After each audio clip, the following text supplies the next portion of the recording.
নমস্কার সম্মানীয় দর্শক বন্ধুগণ, আপনার যদি ব্যাংক অ্যাকাউন্ট থেকে থাকে তাহলে এই ভিডিওটি অত্যন্ত গুরুত্বপূর্ণ হতে চলেছে।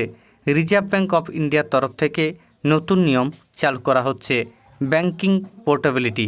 এই ব্যাংকিং পোর্টেবিলিটি কী, এর ফলে কি কি সুবিধা হবে, সম্পূর্ণ তথ্য আপনাদের সামনে তুলে ধরব। এর আগে অনুরোধ, চ্যানেলে নতুন হয়ে থাকলে ছোট্ট চ্যানেলটি সাবস্ক্রাইব করে নোটিফিকেশান অল করে রাখতে ভুলবেন না।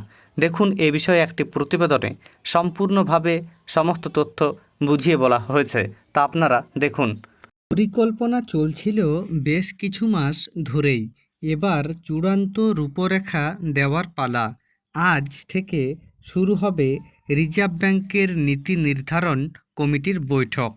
রেপো রেট নিয়ে কমিটি কী সিদ্ধান্ত নেয়, এই 3 দিনের বৈঠকে মূলত তার দিকেই নজর রাখবে অর্থনীতি ও শিল্পমহল।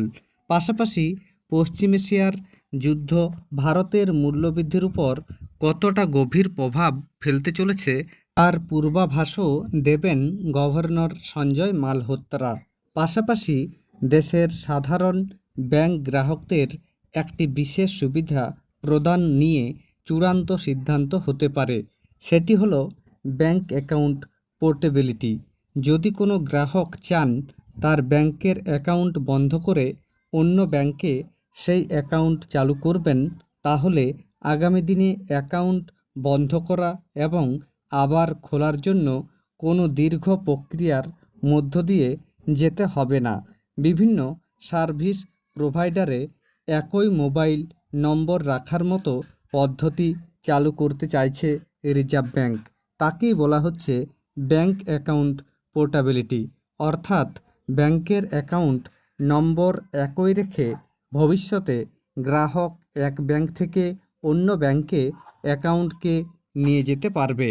কেন এই সিদ্ধান্ত নিতে চলেছে রিজার্ভ ব্যাংক? প্রথমত, পরিষেবা। যদি একটি ব্যাংকের পরিষেবায় গ্রাহক সন্তুষ্ট না হন, সেক্ষেত্রে অন্য ব্যাংকে তিনি অ্যাকাউন্ট স্থানান্তরিত করতে পারেন।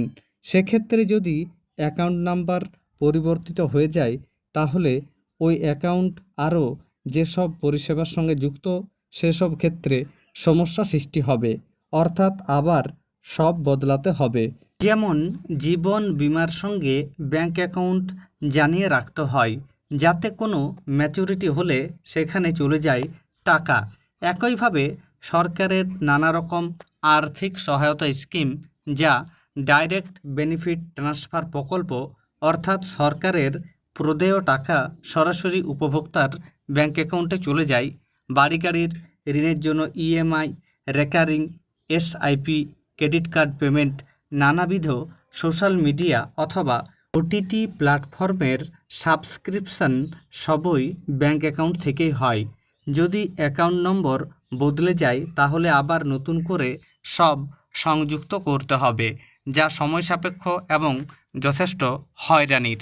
দ্বিতীয়ত, দূরবর্তী স্থান থেকে অনেকেই চায় বাড়ির কাছের কোনো ব্যাংকে যদি অ্যাকাউন্ট নিয়ে আসা যায়, কিন্তু সেটা তখনই সম্ভব যদি একই ব্যাংকের শাখা হয়।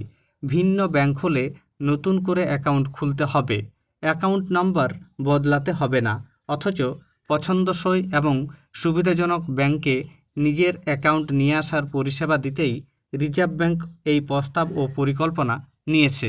রিজার্ভ ব্যাংক তৈরি করেছে পেমেন্ট ভিশন 2028 নীতি নির্ধারণ কমিটিতে এই সংক্রান্ত আলোচনা হলে এরপর সরকারকে জানানো হবে, যাতে ডাইরেক্ট বেনিফিট স্কিমের কোনো সমস্যা না হয়। যত দ্রুত সম্ভব এই নয়া প্রক্রিয়া চালু করতে চাইছে রিজার্ভ ব্যাংক। তাহলে বুঝতেই পাচ্ছেন, এই নতুন পরিষেবা চালু হলে সাধারণ মানুষ নানাভাবে উপকৃত হবেন। ধন্যবাদ।